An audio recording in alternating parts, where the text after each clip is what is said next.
Speech delay বা behaviour ইস্যুর জন্য অনেক প্রফেশনাল দেখিয়েছেন, হাজার হাজার টাকা খরচ করেছেন, কিন্তু কেউ কি শিখিয়েছে বাচ্চার মনের ভেতরে ঢুকবেন কিভাবে? থেরাপি তো চলছে, কিন্তু কেউ আপনাকে বলেনি বাচ্চার সাথে কানেক্ট হওয়ার আসল রহস্যটা কি। যদি বাচ্চার সাথে আপনার বন্ডিংই তৈরি না হয়, তবে সব চেষ্টাই বৃথা। বাচ্চার জগতে প্রবেশ করার সেই গোপন উপায় আর সঠিক নলেজ দিতেই আজকের এই আলোচনা।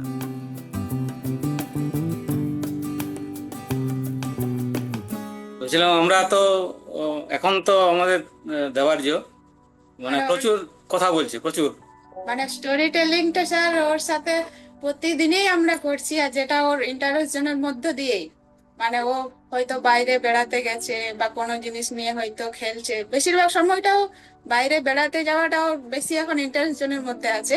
সেই সিচুয়েশনে মানে বাস্তব পরিবেশের মধ্যে যা ও দেখছে, যেটা নিয়ে ও ভাবছে, সেই নিয়েই আমরা গল্প করছি। এরকম দু একটা শেয়ারিং করছি আপনার সাথে। অবশ্যই, খুব ভালো। হ্যাঁ, আপনি যেমন আমরা একটু মাঠের ধারে গেছিলাম, ওইখানে ও দূরে বাড়ি দেখা যায়, দেখলে বাড়িগুলো বলে এইটা ঘর, এইটা ঘর, দরজা জানালা এগুলো সব বলে এক নিজের থেকে। এইবারে আমরা কি করলাম, আমরা বললাম যে এটা তোমার ঘর আর এটা দিদির ঘর। হ্যাঁ, আচ্ছা, ওই ঘরে কি আছে? ফ্যান আছে, সোফা আছে, এসি আছে। ওকে বললাম আমরা, তখন ও বলছে যে টিভি আছে। ও জিজ্ঞাসা করছে টিভি আছে? হ্যাঁ, টিভি আছে। মানে ওই যেখানে গেছিলাম আমরা বেড়াতে, সেখানে একটা গাছ ছিল, গাছের উপরে একটা পাখি বসেছিল। হ্যাঁ, গাছের নিচে এসে আমরা, তখন ওই পাখির আমার নাম দিয়েছে মিঠু পাখি। তখন ও নিজের থেকেই বলে ও মিঠু পাখি, পাখি দেখলেই বলে মিঠু পাখি। হ্যাঁ, মিঠু পাখি। এইবারে মানে ও মিঠু পাখিটা মানে ডাকছে আর মানে খুব ডাকছে আর পাখিটা। তো মানে আমরা বললাম যে, ওর মাই বলছে যে ওই দেখো মিঠু পাখি ডাকছে। ওর মনে খিদে পেয়েছে, দেখ ওর খিদে পেয়েছে, তার জন্য ও চিৎকার করে ডাকছে। হ্যাঁ, তুমি কি ওকে বিস্কুট দেবে? তাহলে ও একটু শান্ত হবে। এরপর আমি আগের স্টোরি টেলিং এ ওকে বলেছিলাম যে মানে বললেন, এই মিঠু পাখি এসো, বুটু খাবে এসো। হ্যাঁ, তোমাকে সকালে ব্রাশ করেছে মিঠু পাখি, তুমি বিস্কুট খাবে এসো। এরপর ওর ওইটা মনে আছে, মিঠু পাখি এসো, কেঁদো না, চুপ চুপ, বুটু খাবে এসো এসো। আমি বলতে বলতে ওই কথাটা বলছে, মিঠু এসো এসো, বুটু বুটু এসো বুটু। আমরা হ্যাঁ, মিঠু পাখিকে বুটু দিলে ও আর চিৎকার করবে না, দেখো খিদে পেয়েছে, ও চিৎকার করে ডাকছে। স্যার ও পটকাকে মানে খুব মানে একটু পটকার আওয়াজ বা তীব্র আওয়াজে তো একটু মানে সমস্যা আছে। তা কালকে আমি ছাদে গিয়েছিলাম, দিয়ে ছাদে মানে ভালোই দেখছিল, হাইওয়ে রাস্তা দিয়ে গাড়ি যাচ্ছে, আলো মানে ট্রাকের আলো, গ্রিন আলো, রেড আলো, ওকে বলতে হয় না, ও গ্রিন ট্রাক রেড ট্রাক নাম দিয়ে দেয়। তারপর দেখলাম কিছুক্ষণ পরে একটা ভীষণ জোরে মানে বিয়ে বাড়ির পটকার আওয়াজ হলো। ও একটু মানে মানে একটু হচকচিয়ে গেল, করছিল। আমি বললাম, এ বাবা, এরপর তো কান্নাকাটি না শুরু করে দেয়। আমি বললাম, দেখো দেব, ওই যে পিন্টু ট্রাকের চাকাটা মনে হয় পট করে ফেটে গেল, যার জন্য এত জোরে আওয়াজ করলো। জানো, চাকাটা ফেটে গেল, তাহলে আর পিন্টু ট্রাক চলতে পারবে না। দেখো, ও কিন্তু খারাপ হয়ে গেছে। এবার কি করা হবে দেব? তুমি কি যাবে ওখানে ট্রাকটার চাকাটা সারিয়ে দেবে, না আমরা কাউকে ফোন করে ডাকবো? ওই বন্ধুকে ডাকবো না কাকে ডাকবো বলো, না হলে ও চলতে পারবে না। তো তাকিয়েই আছে ট্রাকটার দিকে, তাকিয়েই আছে। তারপরে কিছুক্ষণ পরে ট্রাকটা চলে গেল। আমরা বললাম যে, দেখো মনে হয় ও বন্ধু বা কেউ এসে ও ট্রাকের চাকাটা সারিয়ে দিয়েছে, তার জন্য পিন্টু ট্রাক আস্তে আস্তে চলে গেল।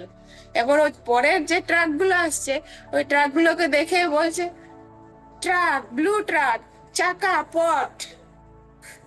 এগুলো আর আমাকে বলতে হয় না, ও ভাবছে পট পট করে যে শব্দ হচ্ছে, ওটা পটকার আওয়াজের শব্দ না, ভাবছে চাকা ফেটে গেছে। ওই যে আমি বলে দিলাম ওকে, ওটা মানে ওর মধ্যে এসে গেছে।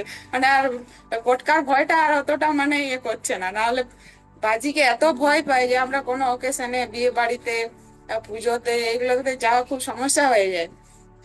কিন্তু একটু একটু ভাবে এভাবে মানে একটু একটু মানে সামলে নিচ্ছি জিনিসগুলো, মানে যেগুলো মানে ওর একটু সমস্যা আছে সেই রকম ভাবে। আর এই স্টোরি টেলিং স্যার করার ফলে কি হচ্ছে, ও কথা বলার প্রবণতাটা মানে মানে মানে যেটা আটকে ছিল আর সেটা বেরিয়ে যাচ্ছে।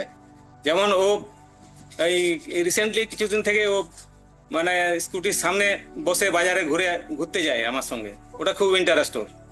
দিয়ে সকালবেলা হলে এবার যায়, তো ঠিক ওই যাওয়ার টাইম হয়েছে তখন ও আমাকে টেনে নিয়ে যাচ্ছে, যেতে যেতে ওর মুখ দিয়ে কথা বেরিয়ে গেল, চলো গাড়ি চাপবে, চলো গাড়ি চাপবে। কথাটা বেরিয়ে গেল ওর কাছে।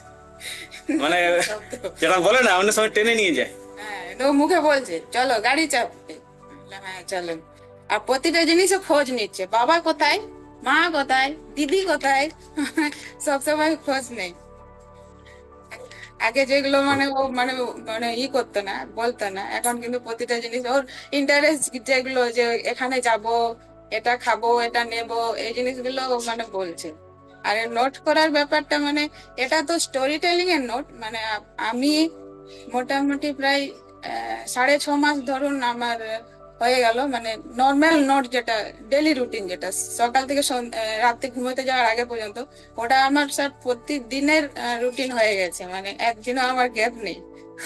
প্রতিদিনের আমার রুটিন হয়ে গেছে, কি হয়েছে কোথায়, আগে আগে যেগুলো প্রবলেম ক্রিয়েট করতো সেগুলোও লেখা আছে, যে এখানে এখানে এইগুলো ফেস করলাম, তারপরে কি হলো, এখন কি হচ্ছে, এগুলো সবই মানে নোট করে আছে।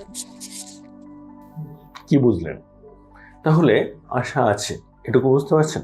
এবং আপনার বাচ্চার কোথায় সে দাঁড়িয়ে আছে যদি আপনি বুঝতে পারেন, না যে কোনো অ্যাসেসমেন্টের কথা বলছি না, ওকে সলিউশন দিতে গেলে যা যা বুঝতে হবে সেটার সাপেক্ষে বলছি।